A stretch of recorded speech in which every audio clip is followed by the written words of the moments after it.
What's up guys, Jessa here, and today we're going to talk about money. So I'm going to give you a few tips that will hopefully keep a little more money in your pocket. One of the most expensive things that we have on the farm are the dogs, and they cost a lot to feed. We've got 9 dogs. And so one of the things we do to keep a little more money in our pocket is we've shopped around a little bit for dog food. Now I'm not talking about sacrificing quality to get crappy dog food.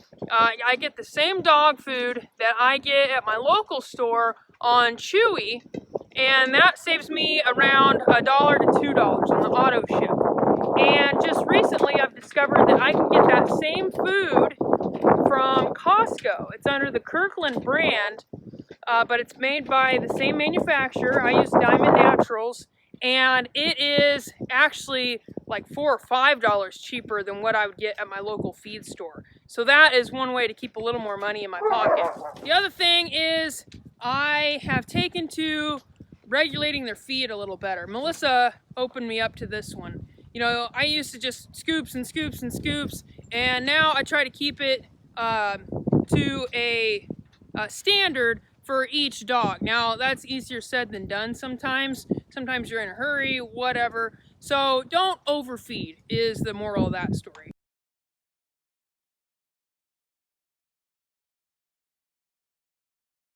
So one of the other things that I started doing this summer to save a buck was I started hanging my clothes.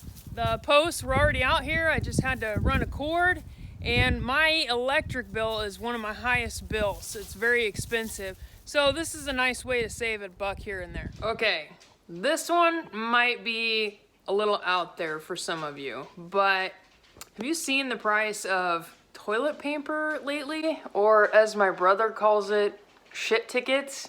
It's ridiculous. And when all this COVID stuff hit, you couldn't find toilet paper.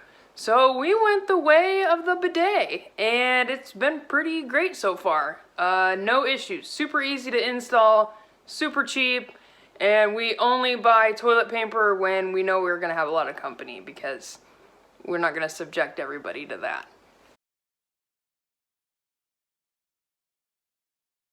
Alright. Another thing that saves us a lot of money, not necessarily by choice, is we don't have rural water. We've got a well, and that's our only source of water right now. That comes with its pros and cons, but right now it's a huge money saver. Something else that we just started doing to save a buck is shopping at Costco. Now that's not very close to us, so we gotta kind of coordinate our visits a little bit, but here's a pretty good example. So I got this giant thing of olive oil, and it cost me $9.99 looking at the receipt. And like I said, that's where I started getting the dog food too. I'll probably still use Chewy because of the convenience factor. Costco does ship, but they just can't ship it to my house as cheap as I can get it from Chewy. It's a lot cheaper at the store. Something else that I do to save money is hit up some thrift stores. And one of the good finds that I had at a thrift store was actually my bread machine. I wanted to start making my own bread to save a buck, and I didn't want to pay full price for one. So I hit up a thrift store, and I got this one for like 10 bucks. The other thing that I get at thrift stores is clothes. I am not what you'd call a fashionista, and so I don't really much care what I wear as long as it's comfortable, and I try not to buy a lot of new clothes. Like you can see this coat, I think I got from JCPenney, I want to say in 2005, and I still wear it. It's finally starting to show its age, but I still rock it every winter.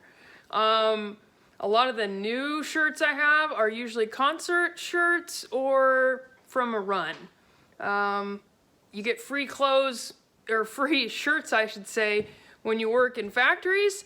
And so a lot of my t-shirts are from factories, a lot of my polos. In fact, I think I'm even, rocking a factory shirt today. So free clothes, cheap clothes. That's the way to go. Some other things that I do to save a buck. I hoard everything. And as you can see over here, these are all old plant cups. Now, if I were really trying to save money, I would start everything from seed, which I do try to do, but it doesn't always work out that way, right? Plus plants. So I save these. Now granted, they're not like super durable like what you could go out and buy, but I can usually get a season or two out of them. So, and then when I save these to start seeds in, that saves me a little bit there as well. So, you know, get as much life out of everything as you can. So clothes aren't the only thing that I buy used. I am always cruising the Facebook Marketplace or Craigslist, and sometimes that doesn't serve me so well because I find stuff I don't really need. But sometimes I find stuff I really need. Like a couple of things that I've bought recently. I bought a rabbit hutch. That was I got a rabbit hutch and a rabbit cage for 25 bucks. And one of the big money savers is fencing.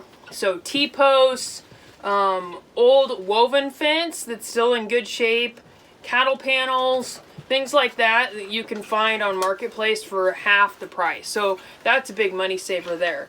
Other things that I have found used, I made a list here. Like I said, yeah, fencing, cages, hutches. Sometimes you can find people just trying to get rid of animals. I just had somebody call me last night. Granted, I didn't find it on Craigslist, but they called me last night because they knew I raised rabbits and asked if I would take their buck for them. They just don't need him anymore, and they don't really want to butcher him because they know he's a good buck. They don't want any money for him. They're just calling and giving him to me. So I'll quarantine him and I'll have another buck. This one's pretty obvious, but all of us probably do it, and if you don't, you should. Gardening. Now, there's always a joke that you spend, you know, months and hours just to make a tomato, right? And how much does that really save you? But depending on what you grow, gardening can save you some money, and the flavor is top notch. So do what you can to make your gardening as fiscally responsible as possible. Like my raised bed is made from used materials. I was able to get dirt without paying anything. It was just scooped out here at my house. I use my animal waste for compost, and then I save my seeds. So I'm trying to make gardening as cheap as it possibly can be.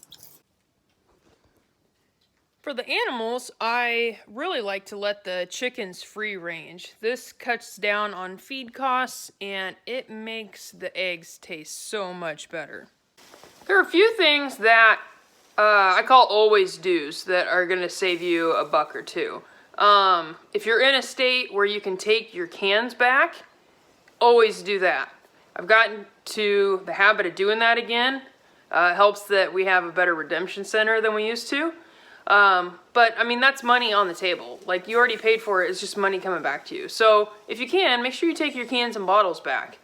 The other thing that you should always do to make sure you save a buck or prevent spending an extra buck is pay your bills on time.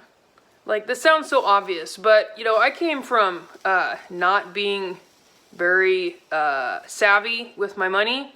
Not saying I'm savvy now, but I'm a lot better than I was. And just paying your bills on time so you're not paying those stupid late fees. That's gonna save you some money. The other thing is, like, I prepaid for my propane, and so that saved me a ton of money. And there's other options that would have helped me with my budget, but by just being able to prepay all of it for the winter, I think it saved me over $1 per gallon.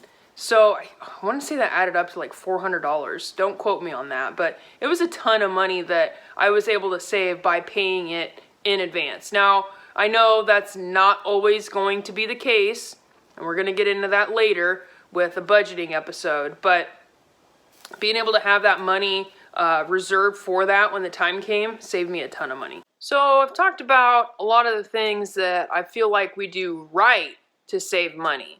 So how about the things that we don't do so well? I mean, everything's a give and take, right? So a few of the things that I know we could improve on. For one, we don't coordinate our trips very well. We don't live really far from town, but we could probably do better in coordinating our trips. When Melissa's off work, we inevitably go somewhere just to kind of get out of the house, and leads me to my other thing we could do better. We go out to eat a lot, It's something we really enjoy doing. I go out to eat with my brother probably at least once a week. We do go to Mexican, which is usually pretty affordable as far as going out to eat goes, but it's probably something that I could do a better job of budgeting. The other thing I could do a better job of budgeting is booze.